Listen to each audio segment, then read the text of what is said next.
Unti-unting nalalapit ang ating mga mundo. Pag-asa ay ating bitbit, maligay at walang takot. Sa gitna ng malawak na gubat na matatagpuan sa labas ng kahariang Albania ay may isang binatang nakagapos sa puno ng higera. Ang gubat ay pinamumugaran ng mababangis na hayop na kalulunos na huni ng mga ibon, naglalakihang mga punong kahoy na may masangsang na amoy. Ang binatang nakagapos sa higera ay si Florante na maihahambing kay Adonis. Anak siya ng mag-asawang Duque Briseo at Prinsesa Floresca na kapwa Daca Albania. Si Adolfo na sugapan ang pumatay sa kanyang amang hari. Si Laura naman na kanyang kasintahan ay inagaw din niya kay Florante at pinapatay pa nito ang ama nito na si Haring Linceo. Nasaan na, Laura, ang iyong mga sumpa? Nasaan na ang iyong pangako, isang taksil? Bakit ngayon ay nagpapakasal ka kay Adolfo? Biglang nanambalik sa gunita ng binata ang ilang bahagi ng lumipas. Florante, ang bawat sandaling ikal hindi ko papiling ay katumbas ng maraming taon sa akin. Huwag kang mag-alala, giliw kong Laura. Ang pag-ibig ko sa iyo ay walang mali. Itong mga bulaklak upang mapasaya kita. Maraming salamat. Inaling tulad ko ang kagandahan mo sa bulaklak na ito. Okay, ito ang espada. Itago mo yan para sa iyong pakikinig. Huwag kang mag-alala, mahal kong Laura. Hindi ako mapapahamak sa pag-ibig ko. Nagkataon namang sa gubat ding yaon ay napadako si Aladdin na isang morong taga-Persya, na anak ni Sultan Ali Adab na dahil sa sama ng loob sa kanyang ama sa pagkakaagaw sa pag-ibig ng kanyang kasintahan ay umalis sa sariling bayan. Clarida, ba't mo ang iniwan? Habang si Florante ay nakagapos pa rin sa higera, may dalawang leon na sa pagkita mo pa lamang ay parang kakainin ka na nila. Ang dalawang leon na ito ay nasa harap ni Florante. Buti na lamang ay dumating si Aladdin. Akala niya ay ito na ang katapusan niya.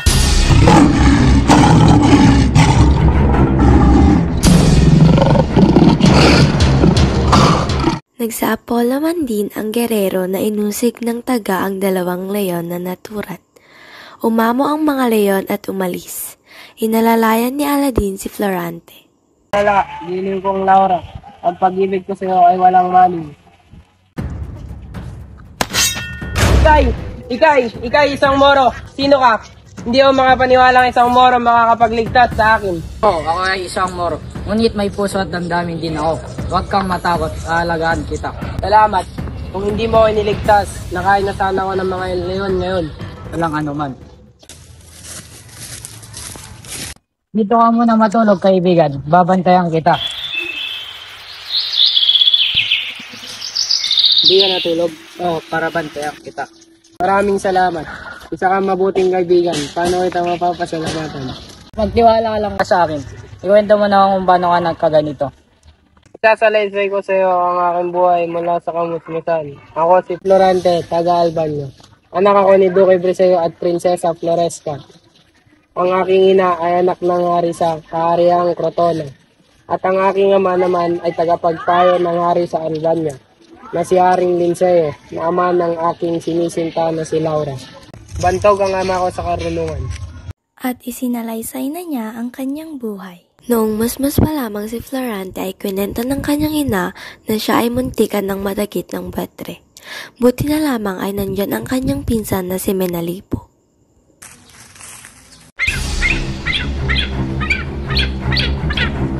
Anak ko! Ako po ang bahala sa buhay rin na yan. Mag-ingat ka, Menalipo. Opo, Prinsesa Floresca. Anak, mabuti na sa mabuting kalagayan ka. Salamat nandito ka, Menalipo. Kundi na pahamak ng aking anak. Halika, dalhin natin siya sa kanyang ama. Paglipas ng panahon, si Florante ay nasa 8 gulang na upang tumuklas ng kanyang karunungan. Napagtanto ng kanyang ama na si Duque Briseo na siya ay pag-aralin sa Atenas. Florante anak, kailangan mong mag-aral sa Atenas para mahasa ang iyong kakayanan at kaalaman. Hindi pwede mag-aral si Florante sa Atenas. Ayoko siyang mawalay sa aking piling. Paano po ang aking ina? Para ito sa iyong kabutihan, para matatag ka sa lahat ng hamon sa buhay. 11 gulang si Florante nang pumasok sa Atenas. Sa Antenor ang kanyang guro. Naging kamag-aral niya sa Adolfo na anak ni Conde Sileno.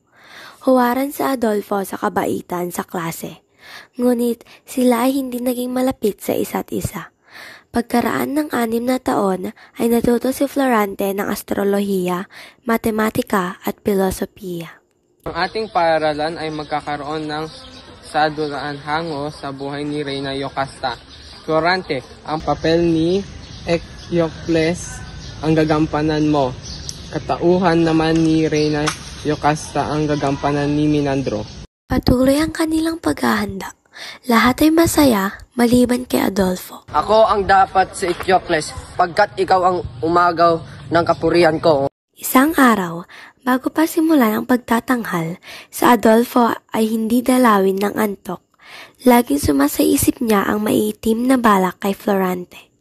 Higing ganap ang aking paghiganti. At nang dumating na ang pagtatanghal ng dula, ipinakilala ang pangunahing tauhan ng kasaysayan, si Florante. Mabuhay si Florante! Busog ka na sa pure Florante at katapusan mo na. Ng ating dula, kaya pumwesto na lahat. At sa kalagitnaan ng kanilang pagtatanghal, Pagpakatatag ka na, ito na ang iyong katapusan. Sa halip na sabihin ang nasa orihinal, ngunit iba ang nasabi ni Adolfo. Mag-aagaw ka, Florante, lahat ng akin ay iyong inagaw. Mamatay ka! Bitawan mo yan. Ano nangyayari dito? Bakit ka mong patayin si Florante? Mamatay! Inagaw niya ang aking kapurihan. May sulat po galing kay Duque Briseo sa Albania para po kay Florante. Wala nang mahal kong ina. Lakasan mo ang loob mo, Florante. Nakikiramay ako sa kalungkutan mo, Florante. Napatingin sa malayo si Florante.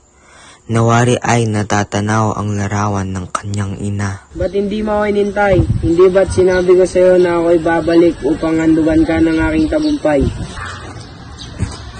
Huwag masyadong malumbay, Florante. Hindi makakatulong sa katawan mo ang kalungkutan. Maraming salamat sa iyong paalala. Isang dakilang kaibigan, Menandro. Nakaraan pa ng 2 buwan, dumating ang ikalawang liham ni Duque Briseo. Pauwi na po ako, mahal kong guro. Nasa daungan na raw po ang sasakyan. Florante, sa pagbalik mo sa Albania, tandaan mong meron kang isang kalaban. Kung papakitaan ka ng bait, lagi mong ihanda ang inyong espada. Kasi ang paggunita, mahal kong guro. Siya nga pala, Menandro, hindi ka ba sasama sa akin? Ang pasya lamang ng aking amain ang dapat natin. Hindi na hinintay ni Antenor na tanungin siya ng dalawa. Noon din ay pumayag na sumama si Menandro kay Florante. Ilang saglit pa sa daungan. Ama ko, hindi ko akalain ganito kapait ang pagkikitang muli. Anak ko, sinubok tayo ng tadhana.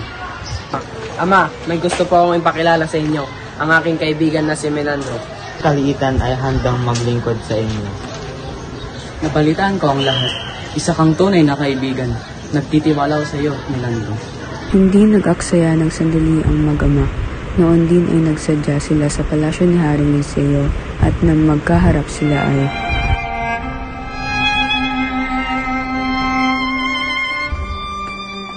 Mahal na hari, ito nga pala ang aking anak na si Florante.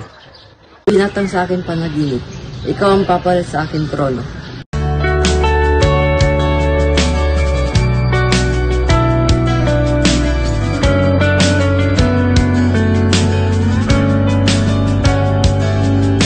Nari, maaari ko bang malaman ang pangalan ng dalagang iyan?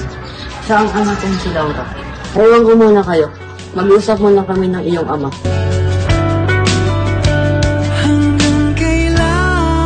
Magandang umaga sa iyo, Binibini. Lagi kitang nakikita dito. Magandang umaga din sa iyo, Florante. Lagi ka na ikikwento ng aking ama. Sa'yo, nasan ka man? Sigaw ng... Lalo pa kita ng lubusan.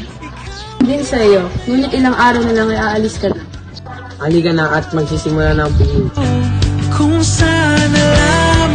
Laura. Mag-iingat ka sa digmaan, Florante. Pangakong babalik ako. Ang gabi, Florante.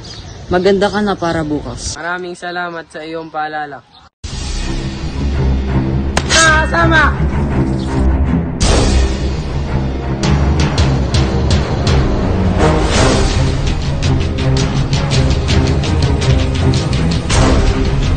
Nagtagumpay sila Florante sa digmaan. Nabalitaan din niya na dinakip si Haring Linceo kaya iniligtas niya ito. Mabuhay! General, may liyang po galing kay Haring Linceo. Sabi Florante. Pinapauwi na ako sa Albania at iiwan ko daw sa iyo ang ukbo. Anong ibig sabihin nito? Hindi mo ba ako kilala? Utos lang po ng aming ari. Gandang gabi, inutil na general. Maganda ka sa iyong kwarto. Ganda ba? Paano? Nasa iyo ang sentrong corona. Taksil ka! Florante, isa kang inutil. Walang upa. Saan mo ako dito? Pagbabayaran mo to ng mahal, Adolfo.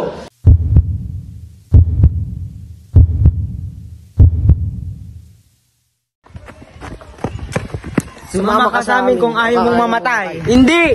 Kanya ay pinatapon at ginapos. Ako naman ang magsasalaysay sa iyo. Pala si Aladdin, anak ni Sultan Aliadab.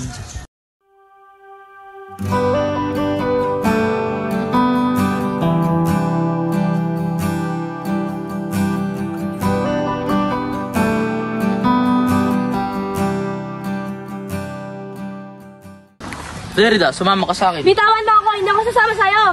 Kung ayaw mo sumama sa akin, sasaktan ko sa Aladdin. Sige, sasama ako sa'yo. Ngunit huwag mong sasaktan sa Aladdin.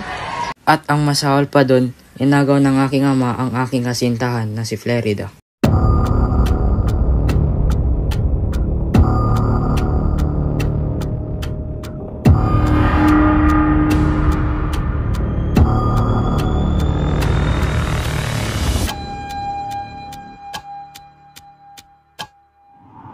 Hoy, itigil mo yan!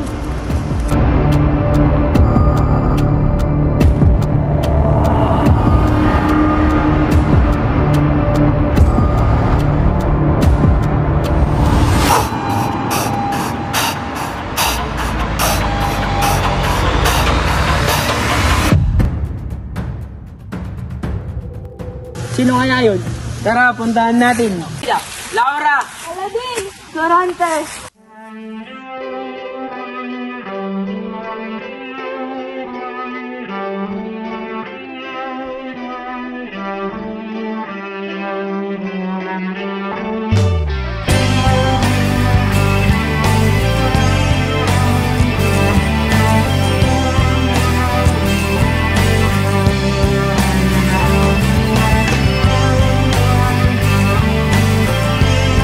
Florida, kumusta ka na? Iligtas ko si Laura kay Adolfo at ipinunta ko siya dito. Umuwi sila sa kaharian. Nang maging isang ganap na hari na si Florante, bininyagan niya sina Aladdin at Florida.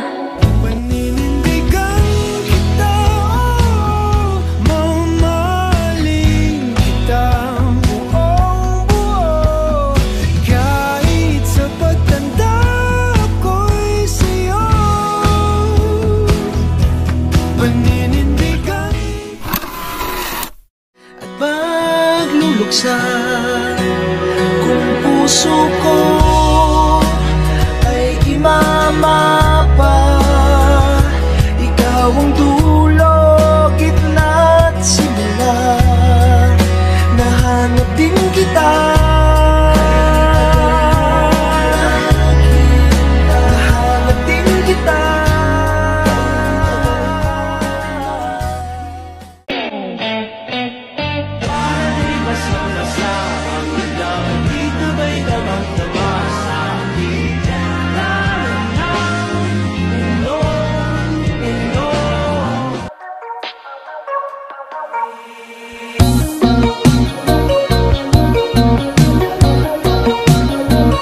Kung hindi mo ako iniligtas, nasa hotdog. Wait lang. Kay isang murong, ngunit may puso at damdamin din.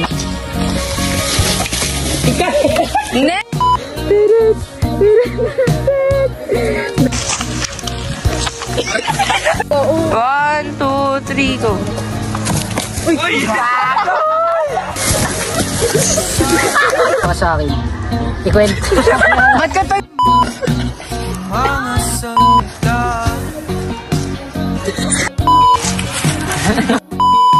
On the wings of love, and above the clouds, the only way to fly.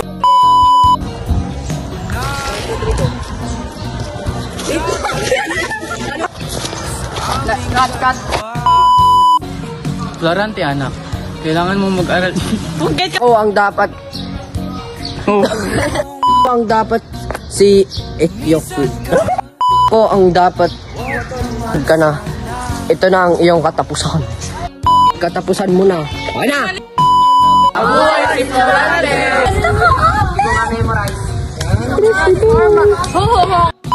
May galing, may sulat na galing kay Duque Viseo sa Albania para kay Florante. Wala na ang aking ina. Ba't ka na? Kasama!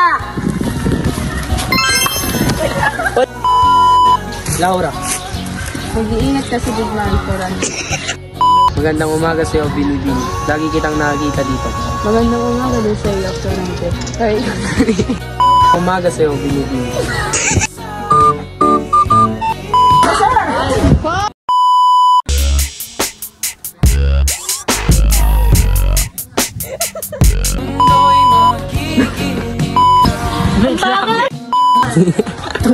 Sino yung gagat?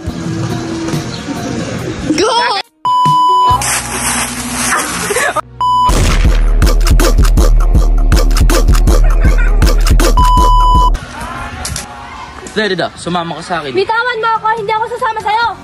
Kung ayaw mo Laro ka ba ng God? hindi.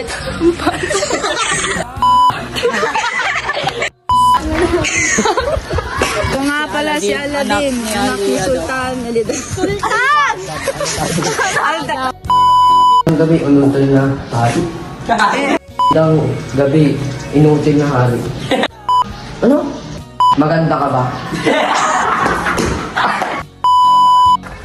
Bitawan mo iyan.